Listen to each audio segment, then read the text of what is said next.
Welcome everyone. This is the August pre-K class provider training. This is a recording for you to watch as many times as you'd like, but this is not for training credit. So this is an August 2022 pre-K class provider training, and we welcome you to our recording. We're going to introduce ourselves and go over our objectives for today. First off, I am Kristen Howard. I am the Great Start to Quality Assessment Manager, and I'm happy to be with you today. Joining me are my colleagues that I'll have introduce themselves. Hello, everyone. Welcome to our recorded session of Great Start to Quality in Pre-K class. I'm Jennifer Roundtree. I'm a certified class trainer and technical assistant consultant with the Great Start to Quality team. Hi, everybody. I am Amber Vanderzalm. I'm an assessor with Great Start to Quality, so I go out and do these class observations. Welcome. Great, let's go over our learning objectives for today. So today we are going to gain knowledge on the pre-K class tool. We're going to learn updates and class tips from Amber, our GSQ assessor, to support you with the on-site observation process. We're going to gain insight about upcoming changes with Great Start to Quality. And you're going to receive some questions and answers to support your continued learning resources. We have some questions from our previous sessions that we can kind of surface for you today. Yeah, and on that note, Kristen, it does say time for Q&A because that's what we did in our session. So join us for our live sessions where we do have that time for Q&A, but also know that if after listening to this and you have questions, we will share our emails and our email to the assessment team to contact us. So we are always happy to hear your questions and support you in this journey. So let's dive into pre-K class. So the pre-K class tool is one of 3 that Great Start to Quality is going to be using. If you have attended our trainings before, we have covered the infant and toddler tools. So today we're going to focus specifically on the pre-K tools. So you might be wondering a little bit about the class tool. So I'll give a brief overview of it, and then we'll dive deeper into the domains here for the pre-K class tool to support you in your learning. Please know this is an introductory overview. We will share resources for a deeper support of your learning with the dimension guides, and we'll direct you to Teachstone's website for some additional free resources to support you as well. The CLASS tool stands for the Classroom Assessment Scoring System. It is a nationally and worldwide recognized, valid, and reliable assessment tool that is used on educators. And it is owned and implemented by Teachstone. They are a partner of ours.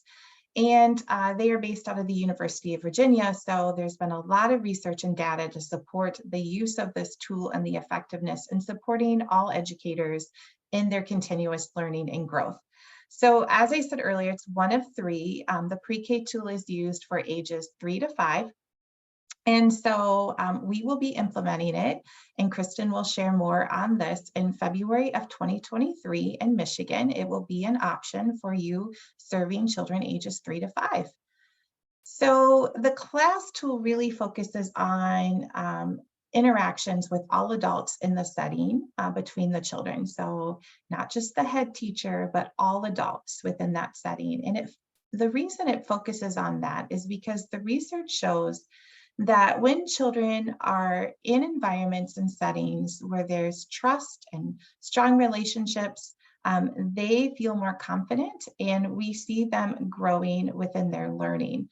And so this is all really important to think about. And so the class sort of captures the way these interactions happen in these domains. So there's 3 domains in the pre-K class tool that I'm going to talk about with all of you: emotional support, classroom organization, and instructional support. The main thing when we talk about some of the class terminology, we don't want you to get lost in it. It's not important that you know domains and dimensions and indicators. I might throw that language out to support you in your learning, and maybe you want to deepen your understanding. But the main takeaway in our goal of spending this time with all of you to provide this overview is to support you in seeing what you're doing, how your interactions look, and how they align to already what is happening. It's really important when you're thinking about an on-site observation and the class tool. It's not something we want you to have to learn to do or something in place as something extra on your plate. It's just capturing what you're already doing with the children in your setting. And so we really want to call out the elements of the class tool to support you in saying, hey, I'm already doing a lot of this. And Amber will speak specifically to that when she provides some tips and some opportunities for learning from her lens as one of our assessors on our team. So let's start with emotional support.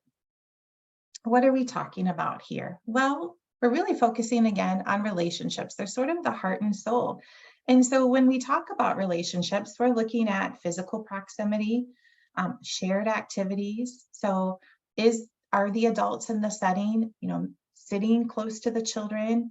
Are they participating in those experiences with the children in the setting? Do the children support each other, that peer assistance? Is there matched affect when a child comes in and they're really excited about something, or they just accomplish a huge task that they've been working on and they share that excitement with the adult in the setting? Is there that matched affect? Are there social conversations happening in the setting? We sort of say that emotional support piece is sort of like a warm and fuzzy, like, I just want to be here all day. You get the feels as an assessor, and Amber will sort of speak to that. But it's just, you see all of this richness happening, and it happens all during the day.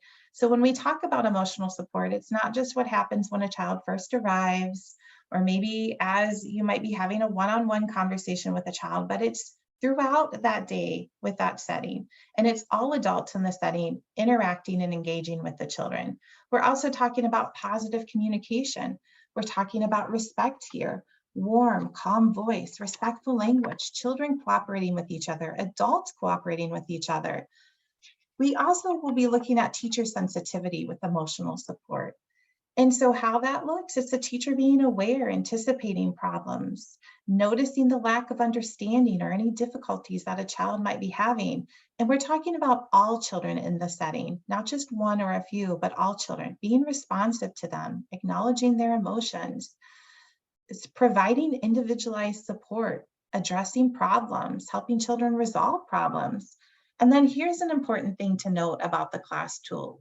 It doesn't only look at just what the adults do in that setting, but on student comfort, especially in this emotional support domain. Are children seeking the adults out in the setting for guidance? Do children feel that they can freely participate? Are they taking risks? Because we know that children look to the adult for support. And when that adult provides that support, children then participate freely. And then they start to show growth within academic and social areas. That's where children start to take risks. So that's why that teacher sensitivity is really important. And as I walk through these, please feel free to jot down some things. I'm also going to show some videos that illustrate this in action. They're short videos, but they'll help you see these domains in action and support you with your learning. Another piece with emotional support, we're talking about regard for student perspectives. So how does this look? Flexibility. The adults are focused on the students. Children in that setting have opportunities for autonomy and leadership. They're allowed to make choices. We see the adults giving the children responsibility, allowing them to lead lessons and activities. Children being encouraged to talk. It's not shh all the time. But that educator, that adult in the setting, is eliciting ideas and perspectives from all children. Children being able to move, they're not rigid. There's movement and opportunities for them to make decisions. And so that is another key piece with this. We want to see the adult in the setting being flexible and going with the flow of the children, creating activities based on the children's interest, providing children with real responsibilities. We'd like to see jobs, especially in preschool and pre-K settings. That sets them up for success as they enter elementary school. So these are some of the key pieces we're talking about with emotional support. So to best see this in action, let's take a look at a video. Give me 1 second as I get us into the video library to take a look at this. and get this set up for all of you.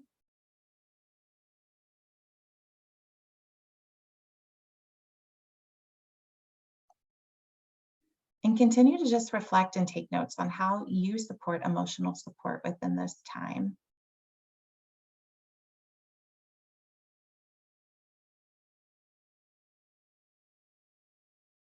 All right.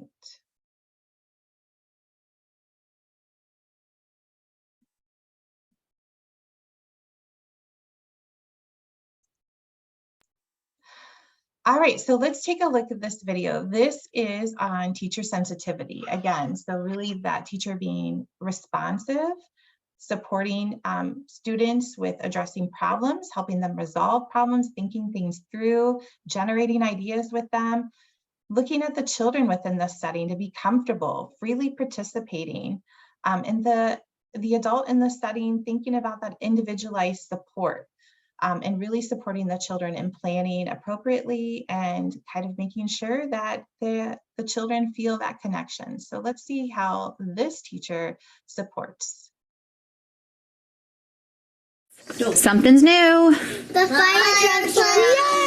Yay! Block area. I remember we used to have something different in the block area. Trains. Now the trains have been packed away, and our new choice is the fire engines. We have this many. 1, 2, 3, 4 fire engines. Is that enough for everyone to have a fire engine? So what will we do? Work together. Maybe I can bring it tomorrow. Oh, that would be kind, Lily. You have some other ones up in the attic. In our classroom, we're gonna have this many. 4, which means you might have to wait for a turn, or you could do it with a friend. You and a friend could play with a truck together. Or if you don't want to turn, if they go away, you can just get it. You got it, Lil. All right, that was a short little snippet of how teacher sensitivity looked in the emotional support domain, but you should also see that positive climate, those relationships there, children feeling safe, children feeling comfortable to participate, children connecting with each other. So that's what we're talking about with the emotional support domain. So let's take a look now at our next domain. I'm going to get us back into our PowerPoint. And we're going to move forward in our pre-K class learning to look at classroom organization. So this is the second domain. Remember, there's 3, which are sort of the big buckets of the pre-K class tool. And for this one, we are talking about how the teacher sets up the space, how that adult uses the space to support the children, looking at how the educator manages behavior within that setting as well. So we're talking about behavior management here. So having clear behavior expectations, being proactive as the adult in the setting and not reactive. The assessor, and this doesn't just happen when the assessor is here, but it's also calling out the student behavior. So do the children in that setting frequently comply to the rules? Do they know the class routine and schedule? Are they a part of that process and that conversation? If there is some aggression, is it minor? Is it quick? Within class, we talk a lot about frequency, depth, and duration of when something happens. So we know going out, and Amber will speak to this, that there aren't perfect settings. There are going to be moments where there's aggression or children have conflict. That's natural. That's part of life and learning, right? It's in how the teacher responds to that. So thinking, is the teacher proactive when it does happen? Do they focus on the positive? Do they support the children in effective redirection? It doesn't escalate into like full out like physical aggression, right? Those are some of the pieces we're talking about with classroom organization and behavior management. We're also looking at how the adult in the setting can be more productive within that setting. So are there routines, transitions? Is the adult in the setting prepared? Are materials ready and accessible? Do they know the lesson? It's not like they're just coming in and saying, oh, this is what I feel like doing today, but they've been thinking and reflecting and a plan for it. Are they maximizing that learning time? And if they do use transitions, are they brief? Is there learning opportunities within that transition? So maybe as you're getting ready to go outside, you do you sing a song about the days of the week or something to add in a little learning to tie that all together. Classroom organization also looks at instructional learning formats. So thinking about, again, what are the students interested? Are the adults in the setting providing a variety of modalities and materials to support that learning? Are there hands-on opportunities, creative materials? Are the children actively participating in that? Are the adults listening to their interest and setting up opportunities for them to dive deeper in that learning? Are the teachers involved in this learning piece as well? And then are they supporting children through this with expanding their interest based off of that? These are some of the key pieces that we're talking about with classroom organization. So it really captures how the adult in the setting is using that environment, using their space to support children, and then looking at the behavior of the children. Do they understand the rules? Do they help make those rules within that setting? If there is any aggression or if there's any misbehavior, how is it handled? How is the space used? Are the adults in the setting prepared? And are they really supporting the children with setting up that space based off of their interests? So let's take a look at a video that captures some of the classroom organization pieces. So let's take a look of how this classroom organization domain really focuses on the interest of the students, how the students are engaged in the learning. There's a variety of materials and modalities for them, how she's expanding the children's involvement in this activity. And so how she's really focused and listening, how the children are wanting to stay and participate, and how ultimately this adult is maximizing the children's interest within this setting. So let's take a look. But I do want to go shopping. I'm going to buy some clothes for someone else. Is that okay? I think I got need to buy money. this skirt. I gotta give you my money. I do have to give her your money. Why don't you say, cashier, I'm ready to give you my money. Cashier, ready to give you my money. Oh, cashier, how much is her clothing going to cost? Can you check on the price tags and tell her? Mine was what? $4 and $1. Mine was jacket, Baba. Yours was for free? Yeah, it did have a tag. It didn't have a tag. That's the best kind. Where did you get these free clothes from? Because mine has a tag on it. I'm finna go home. From this hanger. I'm finna go home and I put on my. Here's some more money if you want to buy. I'm ready to check out. Don't look over here. I'll make Can you help me? Can I sit right there? Yes. Open How much do I owe you? It's $5. $5. So which one would I need to pay you? Would I need to use this one or this one? I'm putting a video. So that's how much I'm going to give you. I'm putting a video. You're going to put a video in? The shirt. You can put on that shirt. Can I get a receipt for my clothes? I did get a receipt. And do you have any bags for my clothes, Amelia? They're over there? Okay, so where should I go to get one? Thank you for my receipt. Where are my bags at, Amelia? Can you tell me? Ah, I see them now. Thank you for giving me those directions. So as you watch this adult in this setting interact with these children, hopefully you noticed how she actively participated with them, how she was expanding their activity by asking questions. She was an active partner with them in this learning, how she was using the environment to support them, and how there was a variety of materials available for them based off of the children's interest, and that the students, the children in the setting were interested. They wanted to stay there and play. They weren't wandering around. They weren't having to ask her for materials, or she didn't have to reach things. They were at their level. Also, one thing I want to call out is we just talked about emotional support domain.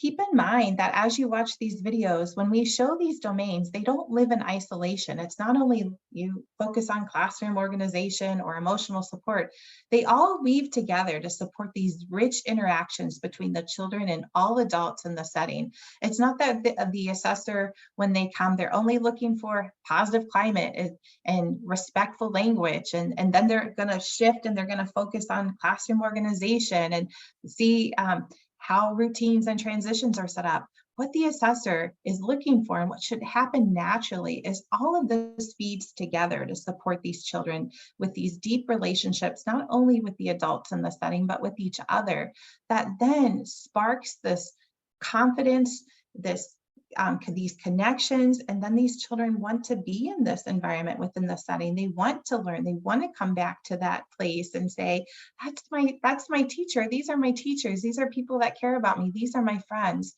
That's what happens when we're talking about the class tool. It's how the educators, how the adults in the setting are putting all of these pieces together at all times, not just at small group time, not at large group, but at all times of the day to support children with each of these interactions.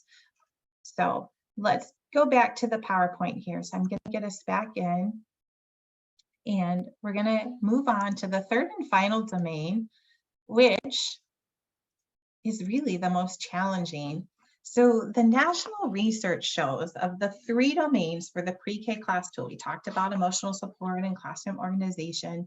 This one, the instructional support, is one of the hardest ones to score well on. And Kristen will talk about the class threshold scores that we're going to have for Great Start to Quality. But one thing to put into this space, if you don't know, the class is scored on a scale of 1 to 7, with 7 being the highest and 1 being the lowest. And so typically when we look at the national data for the instructional support domain, it typically scores around a 2 or a 3. This doesn't mean that teachers aren't doing this. It's just, again, thinking about that frequency, depth, and duration, how often this is happening, and to the level of richness, how deep that teacher is getting to support that that learning that needs to happen. This domain is all about, okay, you've built that relationship. All right, you've got your classroom, your setting all set up. Now, how are you going to come alongside and partner with children and support them in that deeper level thinking and those learning opportunities all the time, right? Not just at small group, not just at large group, but at mealtime, when children are doing a one-on-one activity with you, when children arrive, when they leave. How are you utilizing that time to support that? So here are some things we want to call out for instructional support. And with this domain, we're going to see 2 videos. So the first thing we want to talk about is concept development. This is how the teacher is really helping the children reach a deeper understanding of concepts. And I say teacher, when I use the word teacher or an adult, we're talking about all adults in the setting. So hold on to that. If you're an assistant teacher, maybe your support staff within the setting, and you're watching this recording and you're like, oh, she's saying teacher, that's not me. We're focusing on all adults, because each adult in that setting is truly important for building those relationships and making those connections with the children and supporting them in their learning journey. So I want to call that out clearly. So when we talk about concept development, it's asking and using why and how questions, supporting children in problem solving, brainstorming with children, planning, connecting concepts, applying, making things applicable to a child's real world. Many of us know that if it doesn't make sense to a child in their world, they're not going to understand that concept. So making it relatable to a student's life and really thinking about that deeper understanding of support, encouraging children. Here's a key piece with concept development too, really encouraging children, right? And then finally, we're going to talk about quality of feedback. And so here, what we're looking at is how is the adult in that setting supporting with scaffolding in response to the children, providing additional information, those back and forth exchanges, follow-up questions. If a child says something to you, like, how do you follow up with an additional question to support them in that learning, prompting those thought processes, providing information to support that learning. This is really looking at how that adult responds to what a child might say or do, coming alongside and kind of that back and forth exchange to support them in learning. And then really calling out and encouraging children to be persistent in the task, recognizing their persistence, celebrating with them. These are some key pieces. Another key area in instructional support is language modeling. And what this simply says, and many of us know the importance of having literacy and language-rich environments, is the more that we support children and exposure to language, the better it supports them in their learning in the long run. So use of advanced language, open-ended questions, frequent conversation. We want to hear conversations in the setting, and not just all teacher-directed conversation, but that back and forth, peer conversations. We want to hear children talking with each other. We say self-talk or parallel talk. That's also called mapping your own actions or a student's actions while they're doing something. And so continuing to ask yourself, how can I better facilitate language within the setting? How can you use advanced language? How can you connect vocabulary to familiar words? Again, recognizing that it's great to use advanced vocabulary, but if it doesn't connect with the child, they're not going to pick up on it. And really repeating and extending children's responses to keep them engaged in this learning. So let's take a look first. We're going to watch 2 videos here of how this adult in this setting uses concept development. Remember, concept development really focuses on how a teacher or an adult in the setting introduces a concept to help a child or the children deepen their understanding. Let's take a look and see how this is done.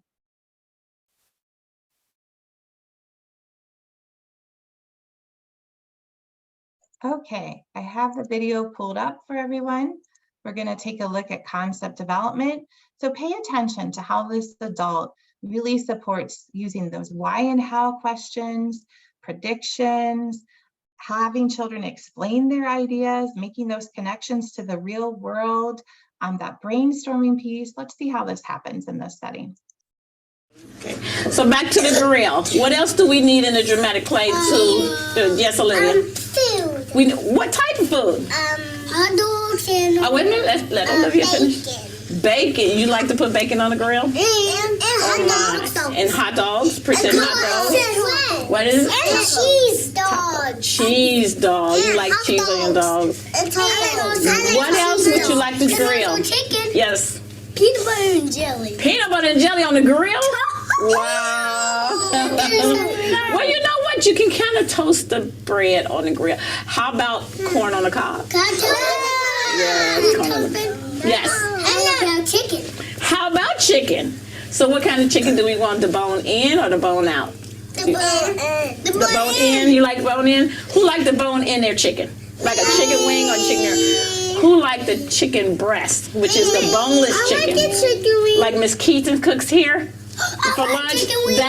You like chicken wings? What you like? French. I like the taco to put in the grill. You want a taco? That would be different. How would we do that without it falling apart in the grill? We just cut it.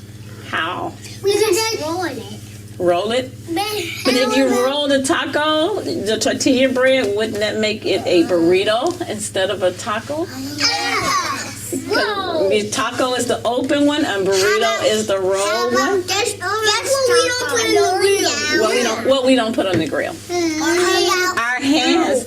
Okay. So I love this video. So what we saw here is even when they were coming up with ideas and they were talking about peanut butter and jelly, wouldn't that get messy? What we do, right? Chicken, bone in, bone out. Did you hear her use of why and how questions and making those connections to their lives, right? When they talked about the chicken, like bone in, bone out, like what Miss Keaton cooks here, the bone out, the chicken breast. She was really embedding this concept with these children, but also gathering their ideas. They were really engaged.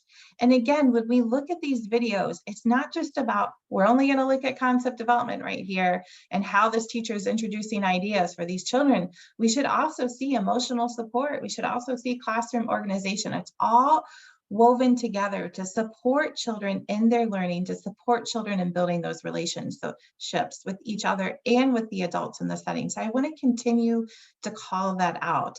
And here's one of my favorite things with this video that we just saw. A child said a taco.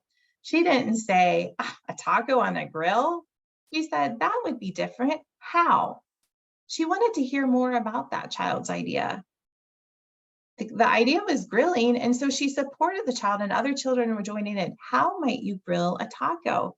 So be mindful of that too. When children throw something out, it's not, oh, that wouldn't work, right? But understanding their understanding of this concept, right? Tell me about that. How might that work? And then other children joining in and continuing to make those connections to their real world too. So let's take a look now at quality of feedback. So I'm going to get a video ready for us to take a look at here, and we can talk a little more about that. All right, we're going to look at a video of quality of feedback. This is the adult's response to a child or children's ideas. So again, this really is asking the adult in that setting, how can I provide feedback that helps children learn more and keep trying? So really that persistence piece. When we think about class with frequency, depth, and duration, how is that adult encouraging children where they want to stay persistent in that task or activity and really trying to have that child explain their thinking? Same teacher here. Let's take a look to see how she supports quality of feedback in this instructional support domain. He got a big nose. He does have a big nose. What would be the tallest point? What is this point? That point, What's that called? the point of the stick. But yeah, so what part of the body, snowman's body is that? What part of the snowman's body is that?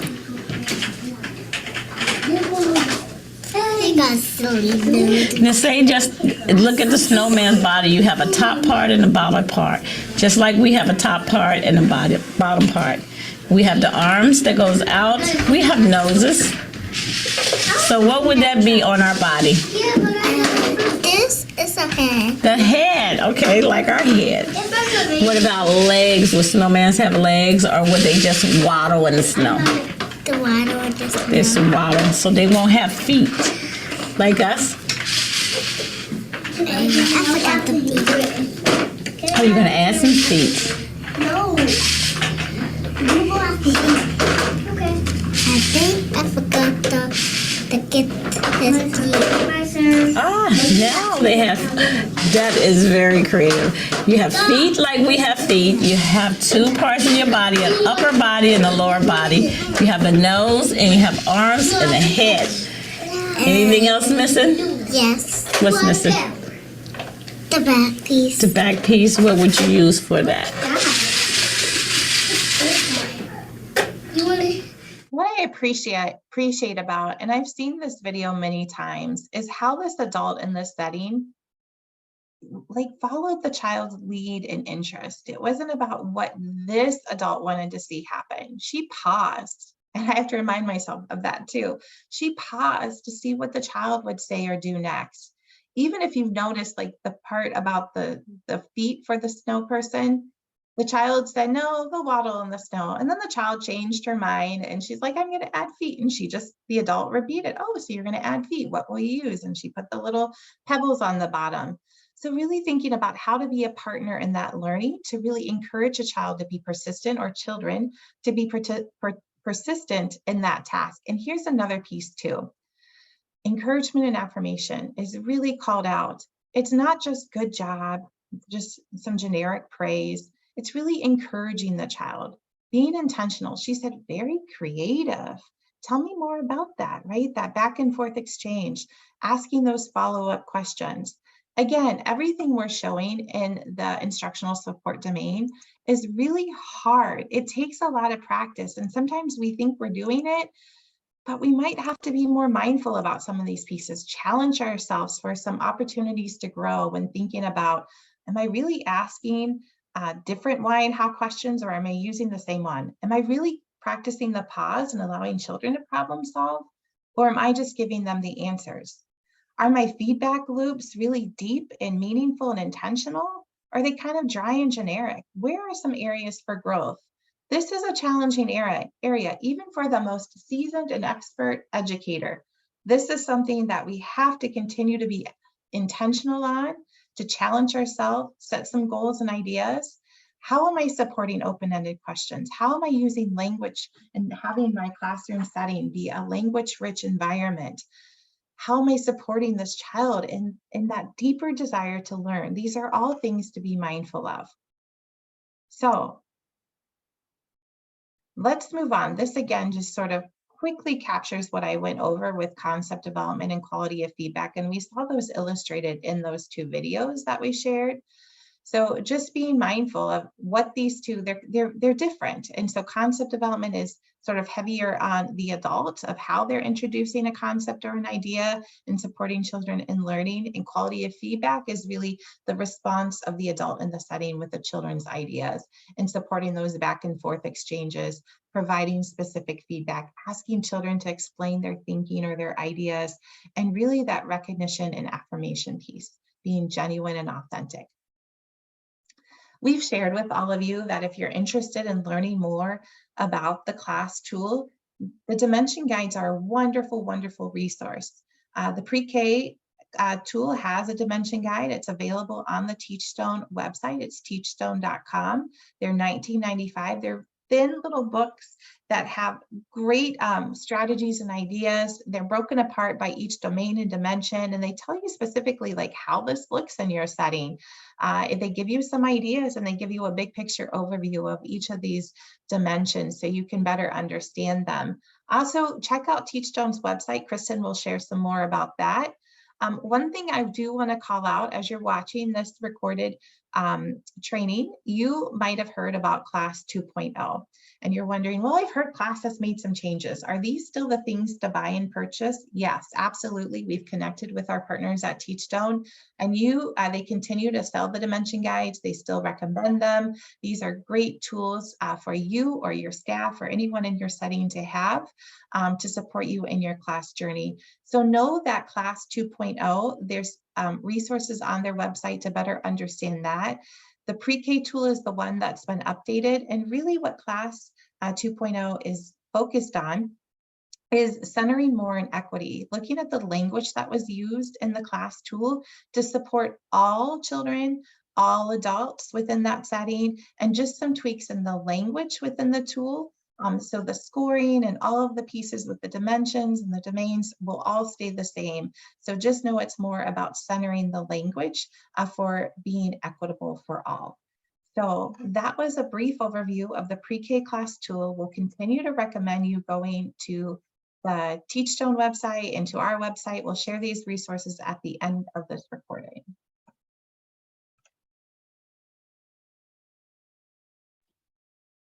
All right, thank you.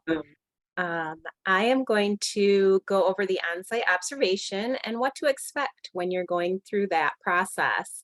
Over the last 6 months, the assessment team has been out in the field doing class practice observations, probably in some of your own classrooms. And that has really helped to prepare us for this transition, as well as helping us figure out what's going to better support you through this process. So we want to thank everybody who is either waiting for a class observation or who has already had one for letting us come out and do those, because they've been very helpful.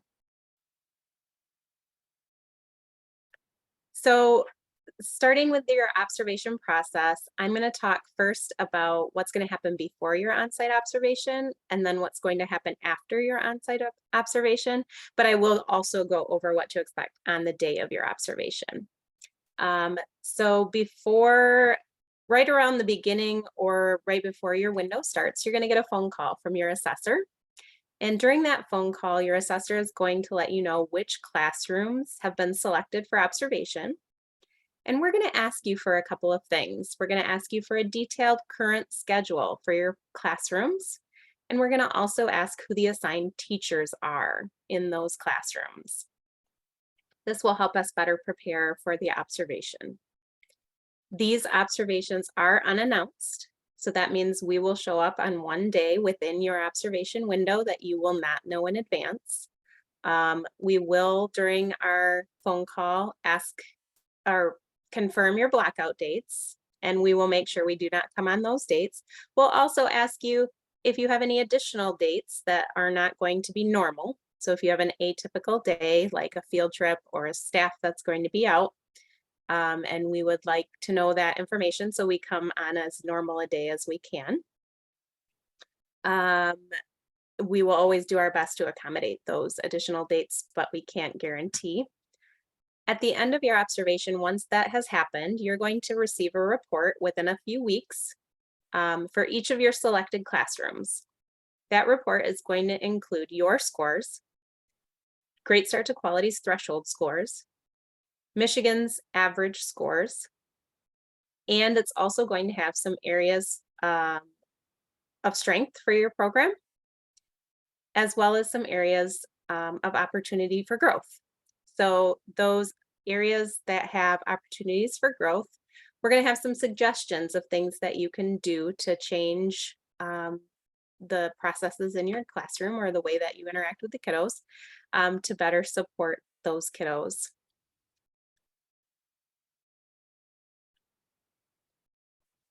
So what does a typical observation look like? Typically, they're going to be in the morning hours of your program when the main parts of your day are happening, and it's going to take approximately 2 hours. For those programs that are half-day programs or that have a different schedule, your assessor will work with you during your scheduling, during that phone call to find the best time to observe. An observation consists of 4 cycles, and the cycles are 20 minutes of observation, followed by 10 minutes for an initial scoring. Again, there are 4 of those. So what that means is when your assessor is in that 10 minutes of scoring, they're going to need a scoring location, somewhere that's quiet and out of the way. It can be outside of your classroom, like just sitting in the hallway in an office.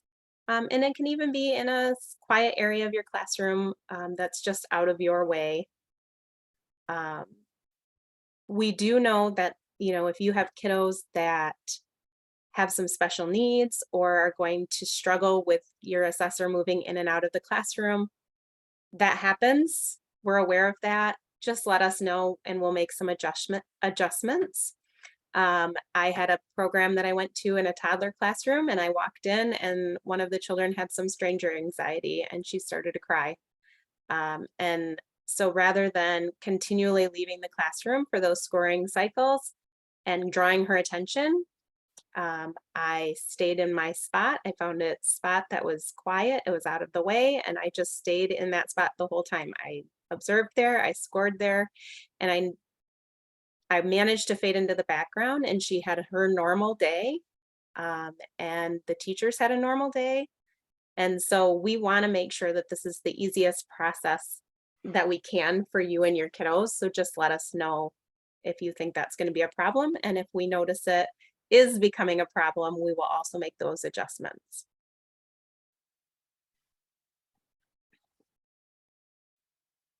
So when we ask for that daily schedule, the reason for that is because we want to make sure that we're being most supportive to your program by observing the main parts of your day. Typically that means we're going to arrive somewhere between 8 and 10 a.m. and we're going to stay for those 2 hours. Most observations are going to be completed by or before lunchtime. While we are there, as Jennifer said, we will be observing all the students or all the staff in the classroom. So that means your teachers, your teacher assistants. If you have a regular person who does breaks or does meals and they come into the classroom, they will be observed. The people who will not be observed are student teachers or volunteers in the classroom. So now we're going to talk a little bit about outside time. This is different for the preschool class. Preschool class, outside time or recess is not observed. So what we consider recess is unstructured time where the kids are burning off their energy, they're running, they're screaming, they're having a good time. That's considered recess and that will not be observed. However, if you go outside because it's a gorgeous day and you want to take your kiddos out and read a story under a tree, those times where you have structured activities like group time, story time, meals, if you do snack outdoors, those times will be observed. So programs that are nature-based and spend most of their days outdoors, with the same thing, we will observe those structured times like group times, meal times, story time, but we will not observe recess, which is when the kiddos are just blowing off their energy. Inclement for those programs that when the observation happens, there's inclement weather, it's raining, it's snowing, it's too cold to go outdoors, and you have a gym or you have a large motor time for the kiddos that is unstructured, that will be considered recess and will not be observed. So what can you do to prepare yourself and your staff and your children for this visit? We know it's uncomfortable, so what can you do to help it go smoother? The biggest thing that you can do to help this process go smoothly for your kiddos and your staff is to prepare them. Let them know what's going to happen. Let them know that they're going to have a visitor in the classroom. Tell them that the visitor will be moving around. We may be going in and out of the classroom, things like that. You will get photos of the assessors when you receive your scheduling email. Share that with the kids. Let them see who's going to be in their classroom. Let them know that though the assessors are there and we love being in classrooms, we love seeing the kids, we want to talk to them, we want to play with them. Unfortunately, we have to focus on our jobs. We have to be paying attention to the classroom and what's happening so that we can give you the best feedback possible. So we will interact with the kiddos briefly. We'll talk to the staff briefly, but we will be focusing on our work. So letting the kids know that we're there to work and not to play is helpful. We do want to see the most normal day that we can. So we work really hard to fade into the background. We're going to sit off to the side where we can still see and hear. And we're going to take notes, but we're going to do our best to be out of your way and not disrupt your day. So enjoy the kiddos, be yourself, do the things that you normally do because that's what we want to see. And we're there to support you and give you the best feedback that we can.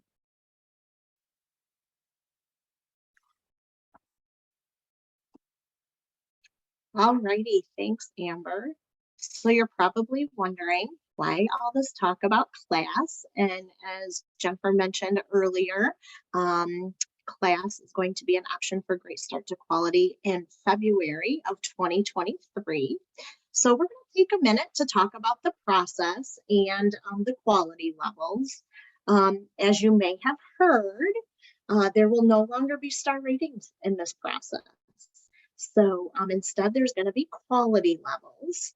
And the other piece that is a little bit different is once a program is licensed, it will be in the maintaining health and safety levels. So you will see that on our model here. And the reason for the change, some people want to know why we're changing. The reason for the change from stars to quality levels is that it's been a little bit difficult for families and even providers to accurately identify high quality. So there's a misconception that maybe a one-star program is low quality, and that's inaccurate. Maybe makes people think of Yelp ratings, hotel ratings, that type of thing. In fact, a one-star quality is improving and going above and beyond child care licensing, right? So rather than star ratings, many stakeholders that have been involved in this process thought it would be best to tell families exactly what the program is doing in the improvement process. And that's just where we're going with this. Remember, we're shifting to a quality recognition and improvement process. And so we want to recognize programs where they are. So you will see, I discussed about maintaining health and safety. That's the level that folks will be in if they're in good standing with licensing. Another level is reflecting on quality. And this is where the quality indicators will come into play, and those indicators will not be scored. Rather, just having the program reflect on that program quality.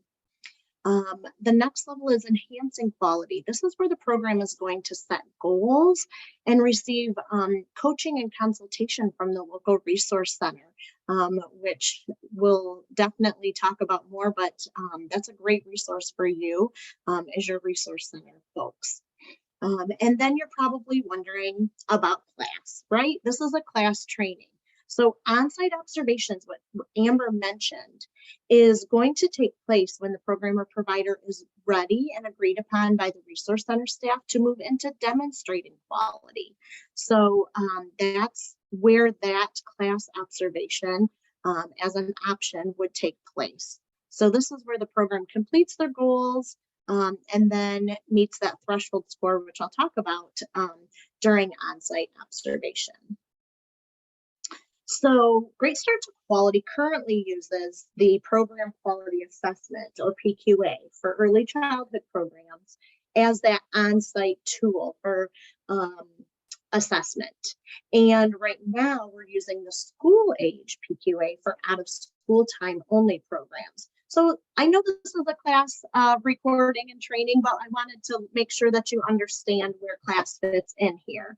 Beginning in February, again, February 2023, there's going to be multiple tools for many programs to have a choice in the tool that is used for their program.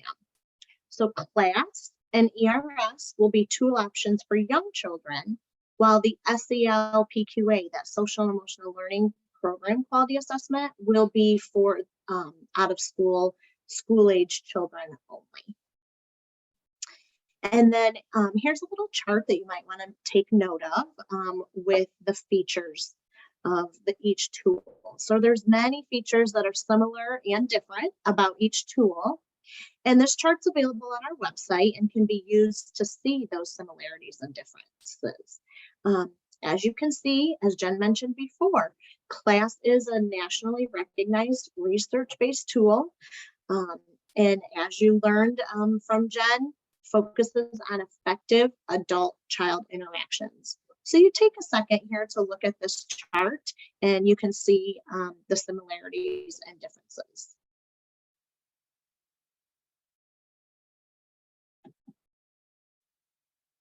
All right, you're probably wondering and seeing that what the right options are for your program. And again, this chart is a little bit different. This one shows the various options based on program type and ages served. So there are probably circumstances that aren't listed here that we would need to consider. But knowing that you are learning all about CLASS today, just maybe focusing on that for right now. Do not worry, we will be hosting other trainings on the other tools as well. If you're a family childcare provider or have a mixed age setting, you might really be wondering what tool is right for you or how specifically CLASS might look in your setting. Rest assured, as Amber even mentioned, we are practicing CLASS. Those assessors are out there and really trying different methods that are recommended by Teachstone. Remember, Jen had mentioned Teachstone, the developers of CLASS. So one way that we're doing that is doing cycles for each age group in the setting. Another way is to use one tool, for example, like the toddler tool in that mixed age setting, and looking at all the children at one time. So we're really working on which way would be the most supportive of those mixed age programs and being supportive to the children and the providers and the assessment team. So we're going to continually update our website with this information, and please know that more information and training is to come. But again, like I mentioned, your local Great Start to Quality Resource Center staff are going to be able to support you with the decision-making process. So they will be able to say and help you decide if CLASS is right for you or ERS. One thing I want to point out is that CLASS is the only option for GSRP and Head Start funded classrooms. So if you are in one of those program types, please know that CLASS is your option. And then also, it's not like an a la carte type process. So you will pick one tool for your program. So if this is a question that has kind of come up, I'm a GSRP, but my other classrooms on my same license are not GSRP. All of those programs would use the class observation tool. So we would come in there and do class for all of those classrooms. Another thing to point out is that the threshold scores, and coming up on the next slide, as Amber mentioned, you're going to receive a report. Okay. It can kind of be overwhelming sometimes, right? To get this feedback. You're going to get that report from your local Great Start to Quality Resource Center. And Jen, if you can just move to the next slide here, we're going to talk about threshold scores. So your Resource Center staff are going to help you through this process. As Jen mentioned, class is scored on a scale of 1 to 7. So you're going to see here those domains that you learned about earlier: emotional support, classroom organization, and instructional support. So if the program meets or exceeds the threshold scores for every age group observed, that program will move into the demonstrating quality level, that recognition level that I had talked about earlier. So you will see these threshold scores, they're based on national averages. They are very attainable. Remember, Jen talked about that instructional support nationally being a harder domain to get higher scores. You will see our threshold score here of 2.75 is very attainable. Another thing that folks often wonder is, hey, I didn't meet those threshold scores, right? Maybe I didn't quite meet instructional support. Now what? This is a whole shift in a mindset. This is a different way of thinking, right? It's not going to be that check the box.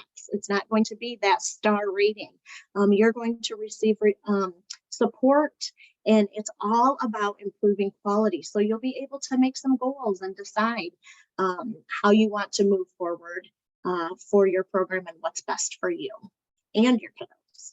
Kristen, I just want to jump in here because you're calling it out, but I really want to call it out because we're getting questions. I just want to go back to that on that point. That our goal with this new shift in this model with Great Start to Quality and some of these revisions is to empower each of you to choose which of these tools, class or the ERS suite, which we haven't done training on yet, that's coming. So hold on to that. And ERS stands for environmental rating scales, is for you to decide which one works best with my program and my setting. And let's say you choose class, and Kristen is saying all this, but I just sometimes it's good to hear another voice come in because we keep getting these questions. Let's say you choose class and you're like, no, that really wasn't what I wanted. You can always, and I see Kristen nodding in agreement, you can say, let's try the environmental rating scale tool. Let's try the ECHRs or the ITRs or the FECHRs. If you're family childcare, there's a tool in the ERS suite for you based off of your setting. So please know that our goal is to empower you in learning about these to make that choice. And also, as Kristen has said many times, reach out to your local Great Start to Quality Resource Center. They are experts too. They are your partners in this, and they will support you as well. So I just wanted to call that out. You're saying it, but I just really wanted to call it out. Absolutely. Thanks, Jen. And you're right. We have had a lot of questions about that and just concerns. And I think as folks are learning all of these things, just processing it all, right? So take some time. Again, you might want to watch this recording again and you might pick up something new. This is new information for everyone. And with these revisions coming in February 2023, you might just be thinking of things along the way. So definitely, like Jen had mentioned, we're going to put our resources up here, but this recording is going to be on our website, and you'll be able to pass it along to other folks maybe within your organization, some of your colleagues, or you might just wish to view it a couple of times. So we do have a lot of resources, and again, more coming. Our Great Start to Quality website, I just can't reiterate enough that maybe you might want to bookmark that and check it frequently. We're going to be adding information all the time, all to be the most supportive of all of you. On that class page on the Great Start to Quality website, there's a link to Teachstone. again, the creators of class. There's a little screenshot here on our slide that you'll be able to see. You'll be able to link right to teachstone.com. Lots and lots of information that Teachstone puts out. So definitely take advantage of that. All of these training recordings here, this is probably where you found the recording today, but if you maybe serve children in other ages and you were unable to attend our trainings, you'll be able to review those session recordings there as well. And again, just want to highlight that that's not for training credit. This is just for you to be able to view the recordings for your own self on that. Class Tip Tuesdays on Facebook. So if you are on Facebook, be sure to like Great Start to Quality, and our wonderful assessment team, Amber and all of our other colleagues have been putting some tips on there every Tuesday, just things you can use right away in your classroom. And just those class tips, those rich interactions, right? Whether you're going through class right now or not, all really wonderful little tiny tips that you can use right away to help with those rich interactions. So definitely check those things out.